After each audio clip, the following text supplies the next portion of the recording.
La quotidienne Twitter de Chris Yapi, samedi 30 avril 2022.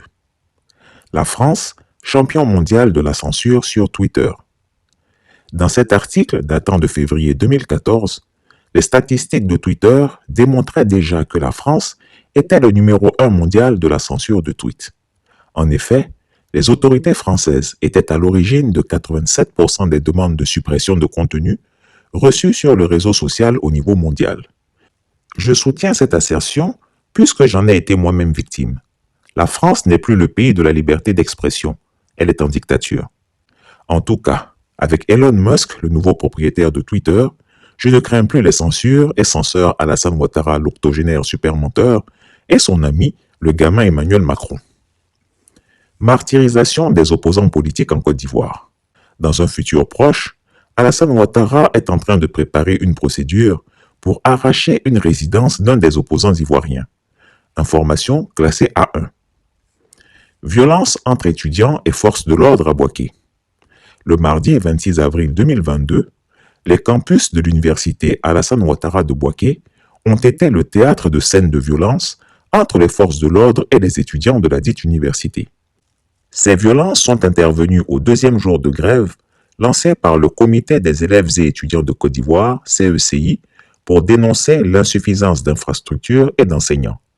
Malheureusement, plusieurs étudiants ont été blessés.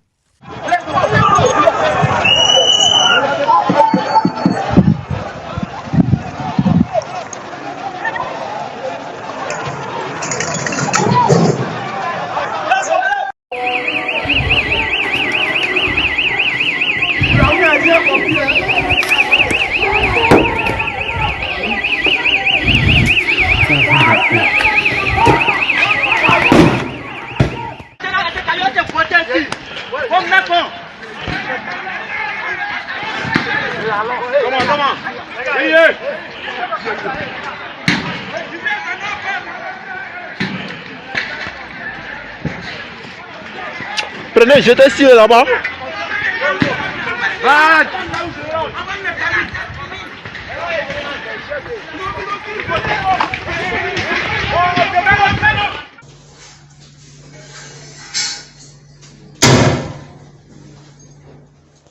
Le président de l'université Alassane Ouattara de Bouaké a produit un communiqué suite à cette échauffourée entre étudiants et policiers.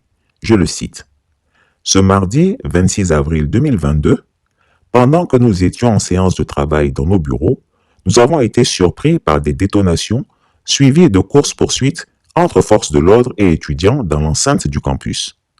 Suite à ces événements qu'a connu l'espace universitaire ce mardi 26 avril 2022, la présidence de l'université exprime une vive protestation contre la violation de l'espace universitaire, tient au respect scrupuleux des franchises universitaires, sauf autorisation expresse, réitère la nécessité absolue de la prévalence de la communication en cas de conflit.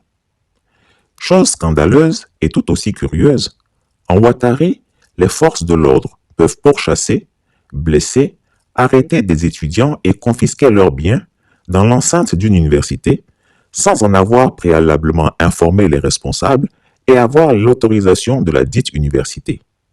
Je le chante continuellement. Alassane Ouattara a détruit la Côte d'Ivoire. Une déflagration n'est pas à exclure. Alors, il décapitera à nouveau le peuple et s'en ira à la Mecque. Le pèlerinage touristique est devenu un hobby pour lui.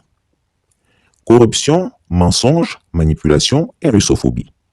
Écoutez cette magnifique blague de Sergueï Lavrov, ministre des Affaires étrangères russe. Il y a un étang dans le zoo d'Estonie où vivent des crocodiles. Une mère et son petit enfant observent un crocodile. À côté, il y a des gars qui boivent de la bière. Soudain, l'enfant tombe dans l'étang des crocodiles. Un gars saute après lui, sauve l'enfant et le rend à sa mère. Et la femme lui dit « Merci beaucoup, vous êtes un Estonien si courageux. » Le gars lui répond « Je ne suis pas estonien, je suis russe. » Le lendemain matin, les journaux estoniens titrent « Un russe ivre prive le crocodile de son déjeuner. » J'ai trouvé la blague excellente. Bon week-end à tous, Chris Yapi ne ment pas. Retrouvez Chris Yapi sur son nouveau compte Twitter, ses 2 chaînes YouTube, sa chaîne Dailymotion, Instagram et Mediapart.